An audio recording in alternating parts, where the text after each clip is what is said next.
totally speculating here, but you've mentioned the term silos to where it's like Mhm. you have to kind of choose a Yeah, camp. Like you yeah. have to choose Yeah, yeah, yeah. which silo you're going to be in. Again, you're saying, whoa, let's take a step back and say that's not necessarily the case. There's mystery here, there's nuance here, and there's elements of both. Am I getting this right? Absolutely you are. And I guess the point that I really wanna, this is for most people watching is like, "Now what?" You know? Yeah. It's when you start getting into these rabbit holes, that you start to look up these things, but and so I do wanna give a caution. Um, the beauty of Anabaptism is that the idea of Christ and his kingdom is brought forth in practical and real living ways. What happens is you can hide a lot of sin, nations of sin, in some of these rabbit holes.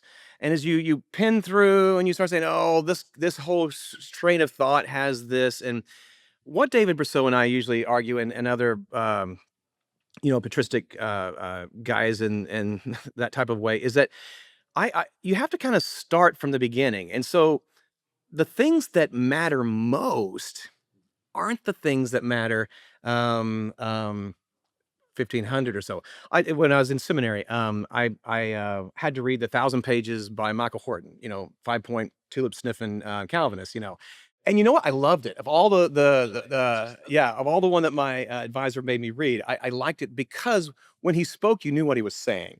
A lot of the systematic theology books that we had to read were like, what? But Michael Horton says it, you know what he's saying. But it's interesting.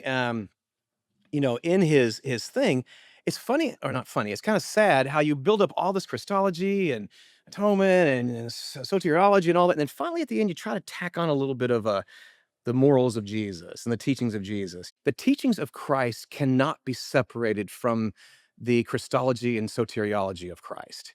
And so it's who he is. He didn't speak like you and me, like a teacher. His teachings come from his very nature. And so if somehow we end up with a Christianity that is we have the right view of the atonement, or we have the right this, and somehow are missing the simple teachings of Jesus, that God came to earth and said, guys, this is the blueprint for humanity, not getting right the view of atonement and not getting right this type of a thing. Um, we've got to keep that priority. I don't mind geeking out of this. I'll do it all day long with you, but please, and this comes with many different things. Apologists in this day and age on the internet rip one way or the other on issues and get us into these camps. Allow the simplicity, because when you read, grab the DDK, grab the Clement of Rome, grab the earlier church writings. What do they find important? Huh, they sound like Jesus.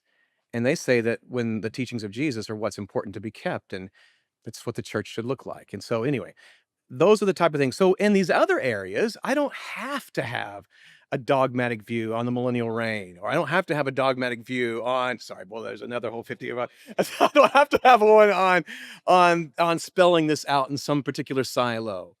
I can enjoy the conversations of the Christus Victor guys and the penal substitutionary guys. And so, yeah, I can see that in Clement of Rome. I can see a little bit of that in Origin,